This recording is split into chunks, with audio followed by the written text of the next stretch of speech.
वफाकी वज़ीर दाखिला राना सनाउल्लाह ने तहरीक इंसाफ से मुज़ाकरात ना करने की वजह बताते हुए कहा है कि असद कैसर ने 26 तारीख को हुकूमत से मुज़ाकरात की हामी भरी तो इमरान खान ने इन्हें फारिग कर दिया।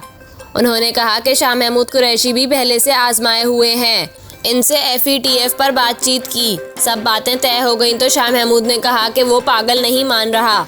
उन्होंने कहा कि हुकूमत कोई खर्च पार्लियामेंट की मंजूरी के बगैर कर ही नहीं सकती। बताया जाए वज़ीर आज़म पर तौहीन अदालत किस बात की लगेगी, ये कहाँ का इंसाफ है।